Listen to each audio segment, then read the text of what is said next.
You passed away yesterday. No, your lungs still draw breath and your pulse is steady, but the individual you were when you closed your eyes last night. That version is gone. You'll never embody that precise self again. And here's the unsettling reality no one wants to say aloud. You're going to die again tonight, and again tomorrow, and every night after that. Every sunrise introduces a new you, unfamiliar even to yourself. And with that arrival comes a decision. Will you reawaken as something fresh and evolved? Or will you resurrect the worn-out echo of who you used to be? Right now, in this moment, two versions of you are battling to survive.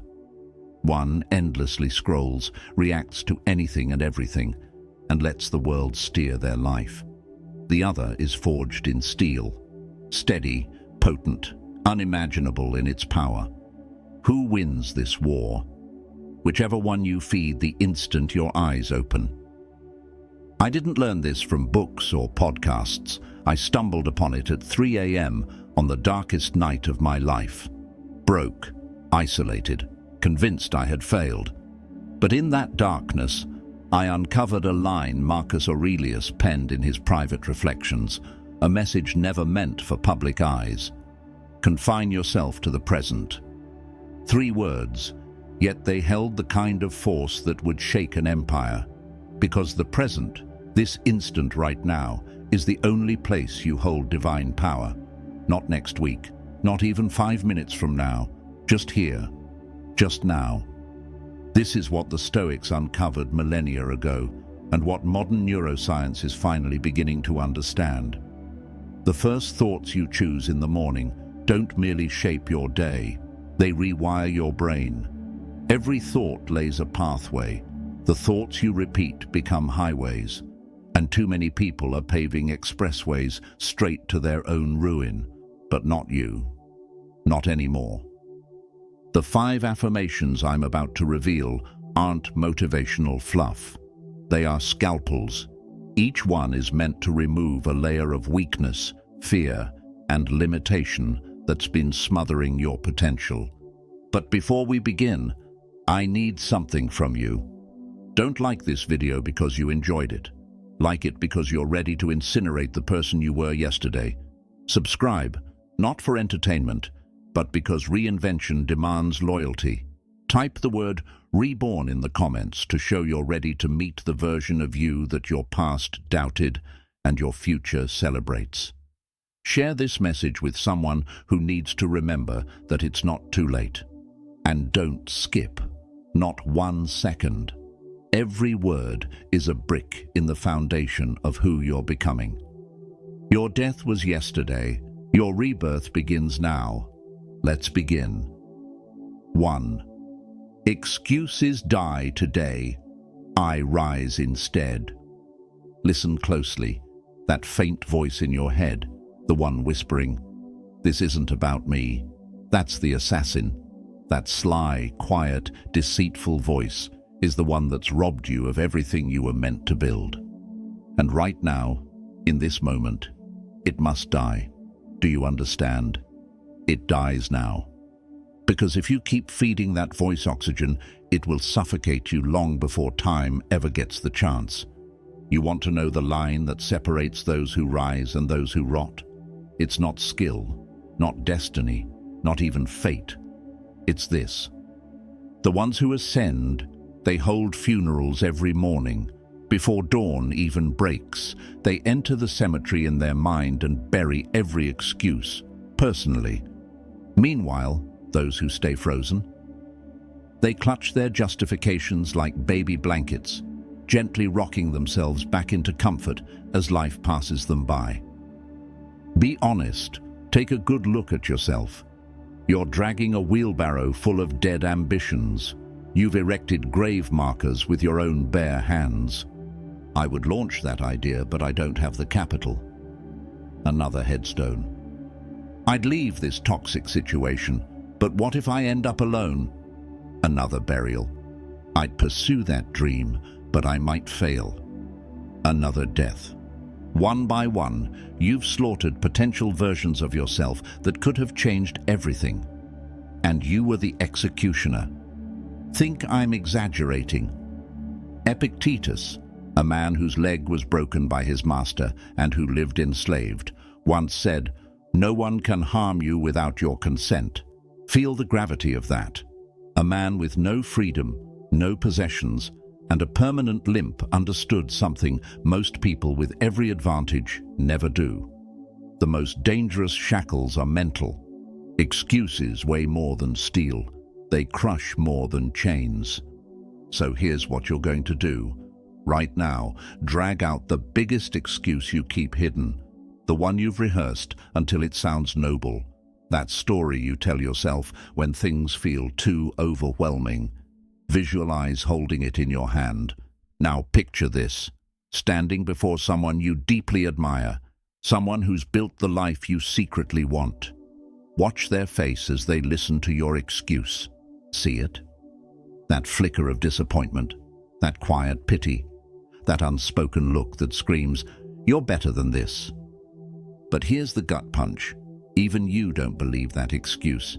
Deep down, you know, every excuse you cling to is a hall pass for mediocrity, a white flag raised before the fight even began. So tomorrow morning, before you check your phone, before your feet even hit the ground, you're going to speak a sentence that will tear the old skin off your soul. You'll rise in the silence of your room and declare, "Excuses die today. I rise instead." Say it with the force of someone who understands that survival is at stake. Because it is. And the version of you that's emerging has no space for old stories. They want one thing only: results. 2. I've made peace with death. Now I live with purpose. Shut your eyes. Seriously, do it now. You're inside a coffin. The lid is sealed. Above you, muffled voices speak. Loved ones, co-workers, friends. They're reflecting on your life. What do you hear them saying? Now open your eyes. That wasn't macabre. That was liberation. Because once you truly embrace the idea that your death isn't in some distant future, but could be today, everything transforms. That difficult conversation you've been avoiding, that risk you've been postponing, that dream you shelved for someday. Dead bodies don't care about fears. Corpses don't regret unspoken truths. Your remains will never beg for permission to act. Marcus Aurelius, a man who had everything at his feet, began each day contemplating death. He wrote, "It is not death that a man should fear, but never beginning to live." Let that settle in. The brutal truth. You're already living like you've passed on. Same routines, same empty rituals, same thoughts recycled day after day. You've become a ghost in your own life, and you haven't even noticed. But what if you woke up tomorrow and were told you had 30 days left? Would you still waste hours scrolling? Would you still dodge that uncomfortable truth? Would you still ask for validation to live as yourself? The Stoics had a practice, Memento Mori, remember you must die. But it wasn't meant to depress. It was a tool to awaken. Because when you grasp that your time is finite, you stop offering it to people and habits that don't matter. Still waiting for a reply from someone who ghosted you. The dead don't check notifications. Still suffering through a soul-crushing job. The dead don't collect paychecks, still afraid to become the person you secretly admire. The dead don't procrastinate. Every morning, look in the mirror and remind yourself, I've made peace with death. Now I live with purpose. Feel those words like cold steel on your spine. Let them jolt every nerve awake. Because when you live with death as your companion, you live fully, with urgency, with clarity, with zero fear. Those who have nothing left to lose become unstoppable. And now, so do you. 3. My scars are my strength. Stop running. Stop burying. Stop distracting yourself with noise. There's something inside you screaming like a caged animal, a wound so deep that you've built your entire identity around avoiding it. You hide it behind smiles. You drown it in work. You numb it with busyness. Yet it lingers, patient, waiting in the shadows for you to finally face it. You've carried that ache for so long that it's fused into your bones, woven into your very being. Every time someone tells you to move on or let it go, the knife twists a little deeper. They don't understand, and if you believe them, you'll remain fragile.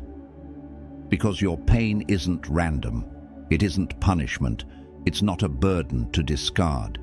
It's your forge, the furnace that shapes who you become.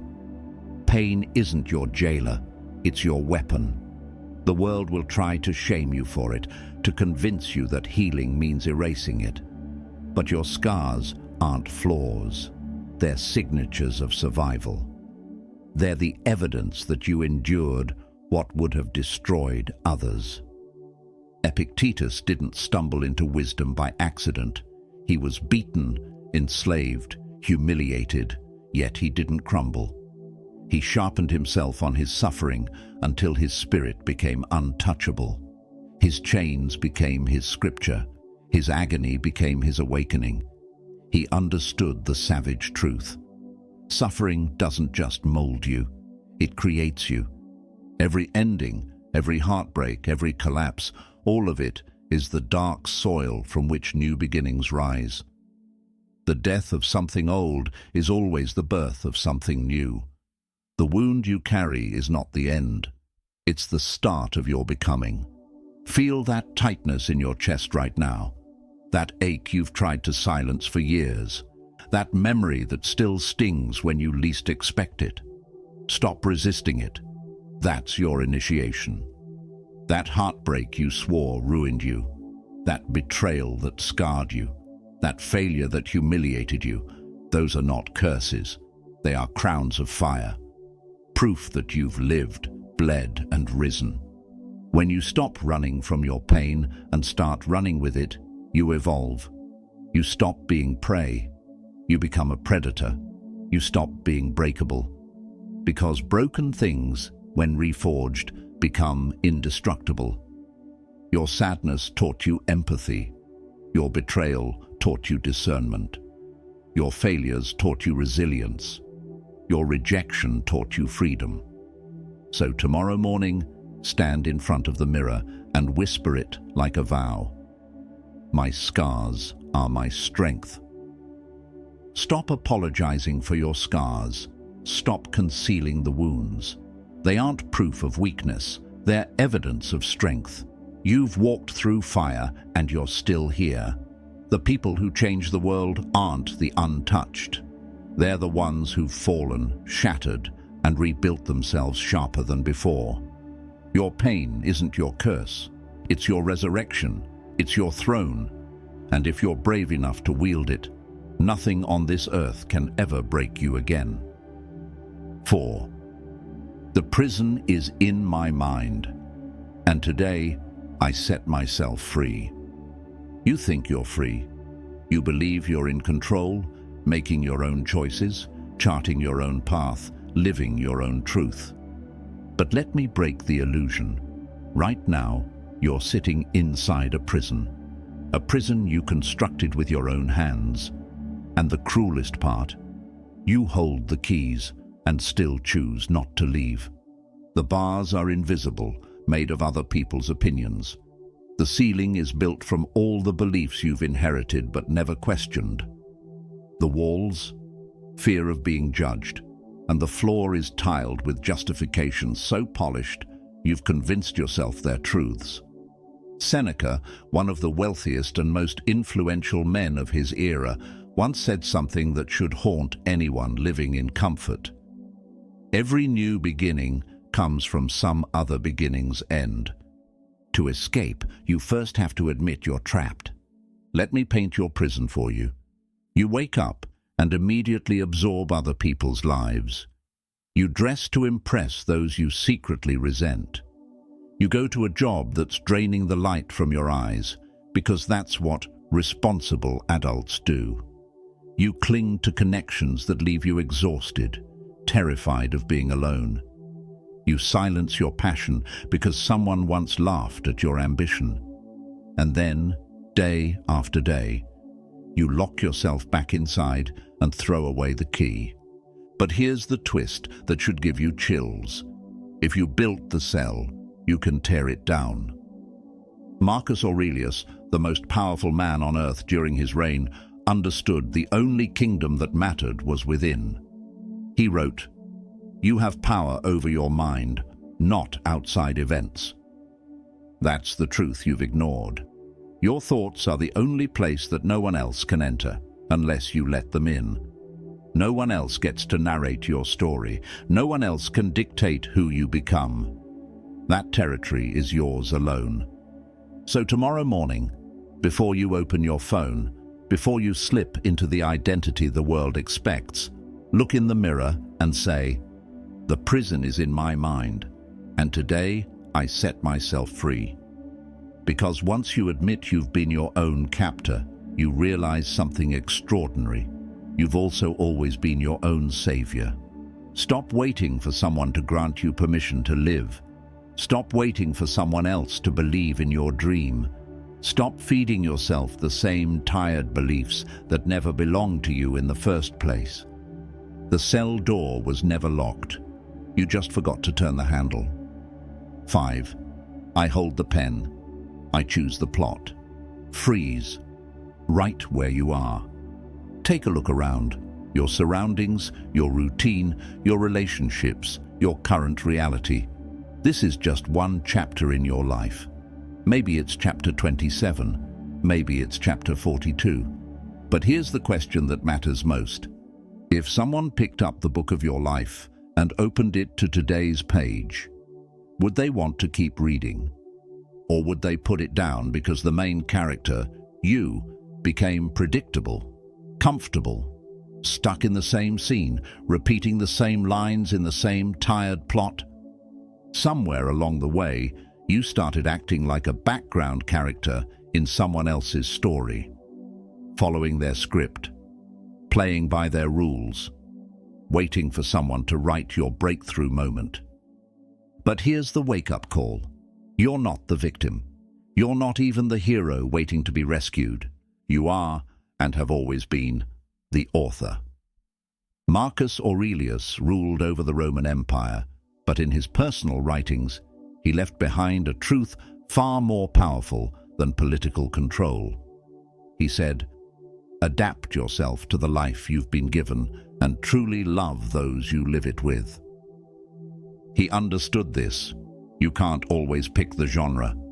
Life might hand you comedy, tragedy, drama, or war. But you can always decide how your character responds. So think carefully. What story have you been telling yourself? I can't evolve because I'm stuck. I'll never be fulfilled because life's too hard. I'm not meant to be great because it's too late. Those are not facts. They're poorly written fiction. Bad narratives you've rehearsed for so long, you've forgotten they were optional. What if tomorrow's chapter started differently? What if your character became bold instead of hesitant, determined instead of doubtful, authentic instead of apologetic? What if, instead of waiting for life to throw you a new storyline, you picked up the pen and started crafting one? Each sunrise is a blank page. Each decision is a plot twist. Each failure is a turning point. Each setback is just a setup for your return. So tomorrow morning, before you step back into the same tired routine, grab the pen, literally or metaphorically, and say it. I hold the pen. I choose the plot. Because here's the beauty of authorship. No matter how painful the current chapter is, you still get to write the next one. And some of the most unforgettable stories begin in the darkest places. This is your twist. This is your rewrite. You came here as one version of yourself, and you're leaving as someone completely transformed. But these aren't just 5 motivational lines. They're 5 keys, unlocking doors you didn't know you were locked behind. 5 weapons to confront battles you've been quietly losing for years. 5 personal declarations to sever the grip of anything that's ever tried to own your mind. Now, here's what separates the changed from the entertained. Knowing these truths changes nothing. Living them changes everything. Tomorrow morning, your old self is going to rise again. It'll reach for the phone, fall into the same script, chase the same distractions, repeat the same thoughts. And in that moment, you'll find out who you really are. Will you be the person who watched this, felt something shift, then went back to sleep? Or will you be the one who wakes up and declares war on mediocrity? If this shook something inside you, like this video, if you know someone trapped in the same cage you just broke out of, share it.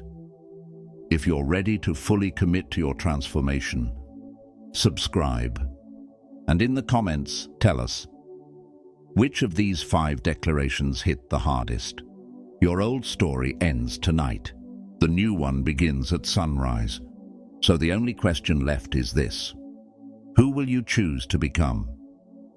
Final reflection. A new identity begins. Let's be clear. You didn't just listen to 5 feel-good mantras.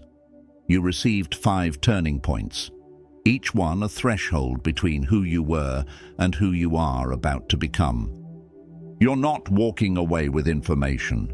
You're walking away with identity. Because the person you were at the beginning of this message, they no longer exist. Here's the truth. Most people consume inspiration like entertainment. They nod, they feel chills, they promise to change. Then they hit snooze. Don't be that person. Because tomorrow, when your alarm goes off and your habits beg you to return to sleep, not just physically, but mentally, you'll face a test. That's the moment you'll either pick up the pen or drop it. Will you scroll or will you script? Will you repeat the past or will you rewrite the plot? Because your future is not waiting. Your future is watching. And it's asking, will this be the day they finally rise? If this resonated, do more than feel it. Like this video, not to support the channel, but to seal your commitment. Share it with someone who's still stuck inside the life you just broke free from. Comment below, which declaration lit the fire in you? And subscribe, because this isn't a conclusion. It's the first chapter in a new book. One more time, your old self died yesterday. This is your second chance, your clean slate, your blank canvas. You are no longer who you were. Now act like it.